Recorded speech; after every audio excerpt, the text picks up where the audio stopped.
வணக்கம். தர்ண செய்திகள். முதலில் தலைப்புச் செய்திகள். ரணிலின் நியமனத்திற்கு கூட்டமைப்பு எதிர்ப்பு. மன்னார் பணி பகிஷ்கரிப்பு கைவிடப்பட்டது. பேருவலை சிறுவன் மரணம் தொடர்பில் போலீசார் உட்பட 9 பேர் கைது. இனி விரிவான செய்திகள்.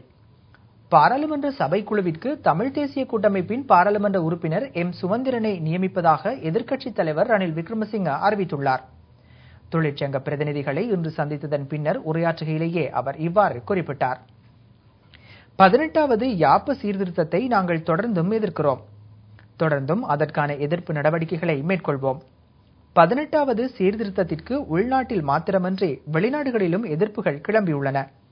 எனவே நாங்கள் தொடர்ந்தும் அதற்கான முழுமையான எதிர்ப்பை தெரிவிப்போம்.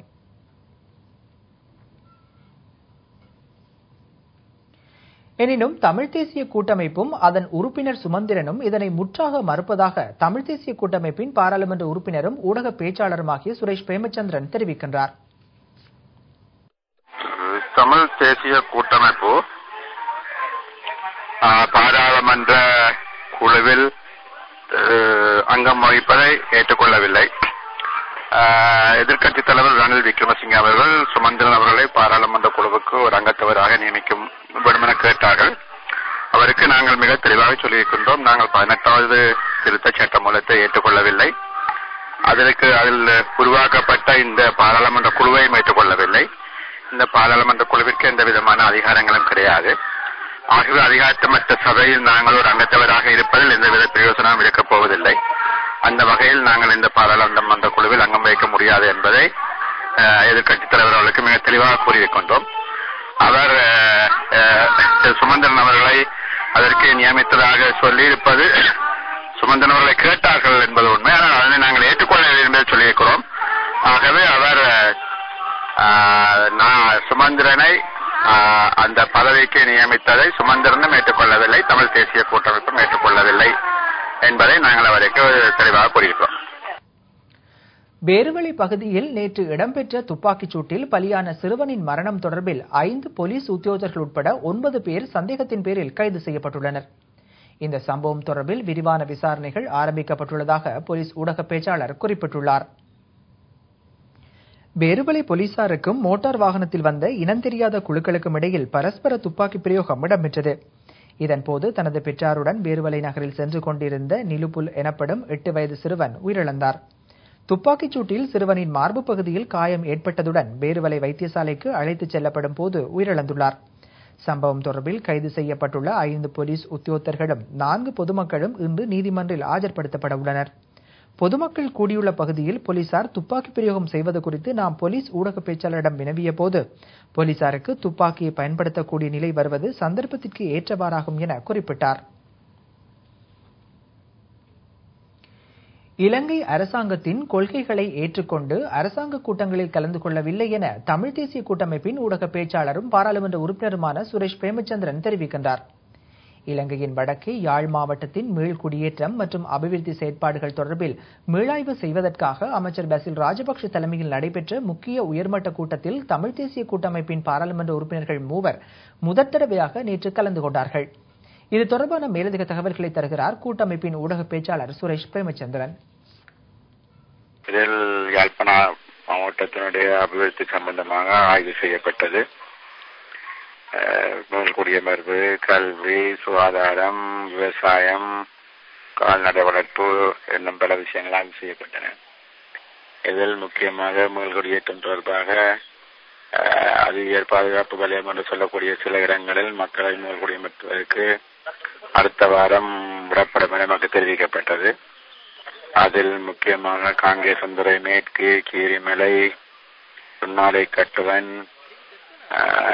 தொண்டமனாறு போன்ற பகுதியில் மக்கள் மூலக்குடியமர அனுமதிக்கப்படும் என கூறப்பட்டது.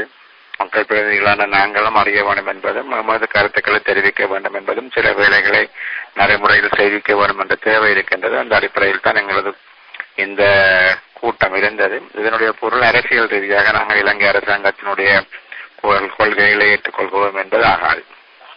மன்னார் நகரசபை ஊழியர்கள் இன்று காலை பணி பகிஷ்கரிப்பு போராட்டம் ஒன்றை மேற்கொண்டனர். இந்த பணி பகிஷ்கரிப்பானது காலை 6 மணி முதல் 9 மணி வரை மேற்கொள்ளப்பட்டதாகவும் அதிகாரிகளின் தலையீட்டை அடுத்து பணி பகிஷ்கரிப்பு கைவிடப்பட்டதாகவும் தெரிவிக்கப்படுகிறது. மன்னார் நகரசபையின் பணியாளர் ஒருவர் மன்னார் நகர வர்த்தகர் ஒருவரினால் தாக்கப்பட்டதை கண்டித்து சிற்றூழியர்கள் இன்று பணி பகிஷ்கரிப்பினை முன்னெடுத்தனர். மன்னார் நகரசபையில் பணியாற்றும் சிற்றூழியர்களின் மேற்பார்வை அதிகாரி ஒருவர் நேற்றைய தினம் நகர வர்த்தகர் ஒருவரினால் தாக்கப்பட்டார். இதனை எதிர்த்து இன்று காலை 6 மணி முதல் 9:30 மணி வரை இடம்பெற்ற பணி பகிஷ்கரிப்பு நடவடிக்கையின் போது நகரசபையின் பிரதான வாயில்கள் மூடப்பட்டு ஸ்லோகங்கள் கொழுவப்பட்டிருந்தன. தொழிலாளர்கள் பாதுகாப்பை உறுதிப்படுத்தி உழைக்கும் வர்க்கத்தை உரசி பார்க்காதே, நகரசபையை நடவடிக்கை எடு, பாதுகாப்பில்லாத பணியை பகிஷ்கரிப்போம், பணமல்ல எங்களுக்கு பாதுகாப்பே முக்கியம் எனும் வாசகங்கள் தாங்கிய ஸ்லோகங்கள் காட்சிப்படுத்தப்பட்டிருந்தன. இந்நிலையில் சம்பவ இடத்திற்கு வருகை தந்திருந்த கூட்டமைப்பின் வன்னி மாவட்ட பாராளுமன்ற உறுப்பினர் செல்வம் அடைக்கலநாதன் பகிஷ்கரிப்பில் ஈடுபட்டிருந்தவர்களுடன் நகர மண்டபத்தில் கலந்துரையாடலில் மேற்கொண்டார். இடம்பெற்றிருக்கும் கலந்துரையாடலில் வன்னி மாவட்ட பாராளுமன்ற உறுப்பினர் செல்வம் அடைக்கலநாதன் உள்ளிட்ட பலர் ஊழியர்களின் பாதுகாப்பிற்கு தேவையான நடவடிக்கைகள் முன்னெடுக்கப்படும் எனவும் உத்தரவாதம் வழங்கியதை அடுத்து மேற்கொள்ளப்பட்ட பணி பகிஷ்கரிப்பு கைவிடப்பட்டது. மட்டக்களப்பு மாவட்டம் பணம்புழங்கு மாவட்டமாக மாற்றம் பெற்று வருவதாக மேல்குடியேற்ற பிரதி அமைச்சர் விநாயகமூர்த்தி முரளிதரன் தெரிவிக்கின்றார். களுவாஞ்சிக்குடி பிரதேசத்திற்கு உட்பட்ட பெரிய கல்லாறு பகுதியில் இலங்கை வங்கியின் கிளை திறப்பு விழாவில் பிரதம அதிதியாக கலந்து கொண்டு உரையாற்றும் போதே அவர் இவ்வாறு குறிப்பிட்டார். மேல்குடியேற்ற பிரதி அமைச்சர் விநாயகமூர்த்தி முரளிதரன் பிரதம அதிதியாக கலந்து கொண்ட இந்த நிகழ்வில் இலங்கை வங்கியின் கிழக்கு மாகாண உதவி பொது முகாமையாளர் சமிந்த வெலகெதர, தமிழ் தேசிய கூட்டமைப்பின் மட்டக்களப்பு மாவட்ட பாராளுமன்ற உறுப்பினர் பொன் செல்வராசா, மாகாண சபை உறுப்பினர் பிரசாந்தன் ஆகியோரும் கலந்து கொண்டனர். பொதுவாக வாழ்வாதாரம் பற்றி இங்கு பேசப்பட்டது உங்களுக்கு தெரியும். கடந்த 2 வருடங்களுக்கு முன்பு 80,000 மெட்ரிக் டன் நெல் தான் வந்தது எங்கள் மாவட்டத்தில். இப்ப 3,80,000 மெட்ரிக் டன் வருது. அதே போன்று மீன்பிடி 8,000 மெட்ரிக் டன் தான் இருந்தது. இப்ப 24,000 மெட்ரிக் டன் வருது. பால் உற்பத்தி 7,000 இருந்தது. இப்ப 23,000 லிட்டர் வருது ஒரு நாளை. ஆகவே இன்று மட்டக்களப்பு மாவட்டம் ஒரு பணப்புழக்கம் உள்ள மாவட்டமாக இன்று மாற்றமடைந்து வருகின்றது.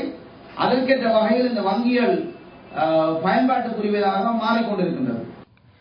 கிழக்கு மாகாணத்திற்கு விஜயம் செய்த ஐக்கிய நாடுகளுக்கான வதிவிட இணைப்பாளர் நீல் பூனே தலைமையிலான ஐரோப்பிய ஒன்றியத்தின் உயர் பிரதிநிதிகள் மற்றும் உதவி இயக்குநர்கள் செவ்வாய்க்கிழமை கிழக்கு மாகாண முதலமைச்சர் சிவனேசதுரை சந்திரகாந்தனை திருகோணமலையில் உள்ள முதலமைச்சர் செயலகத்தில் சந்தித்து பேச்சுவார்த்தை நடத்தினார்கள். இந்த சந்திப்பில் கலந்து கொண்ட பிரதிநிதிகள் கிழக்கு மாகாணத்தில் பல்வேறு துறைகள் சார்ந்த அபிவிருத்தி திட்டங்கள் எதிர்காலத்தில் மேற்கொள்ளப்பட வேண்டியுள்ளது, தற்போது பல்வேறு அபிவிருத்தி திட்டங்கள் ஐரோப்பிய ஒன்றியம் மற்றும் பல வெளிநாட்டு உதவி வழங்குநர்களினால் நடைமுறைப்படுத்தப்பட்டு வருகின்றது. இத்திட்டங்களை விரைவுபடுத்துவதோடு எதிர்காலத்தில் பல்வேறு புதிய அபிவிருத்தி திட்டங்களை மேற்கொள்ள வேண்டும் எனவும் முதலமைச்சர் கேட்டுக்கொண்டார். இந்த சந்திப்பின் போது கிழக்கு மாகாண சபையினால் முன்னெடுக்கப்பட இருக்கின்ற 5 ஆண்டு திட்டம் அடங்கிய விவரங்கள் இதன்போது காண்பிக்கப்பட்டன. செய்திகளின் நிறைவாக மீண்டும் தலைப்புச் செய்திகள். ரணிலின் நியமனத்திற்கு கூட்டமைப்பு எதிர்ப்பு, மன்னார் பணி பகிஷ்கரிப்பு கைவிடப்பட்டது. பேருவலை சிறுவன் மரணம் தொடர்பில் போலீசார் உட்பட 9 பேர் கைது. இத்துடன் திறன செய்திகள் நிறைவடைந்தன. வணக்கம்.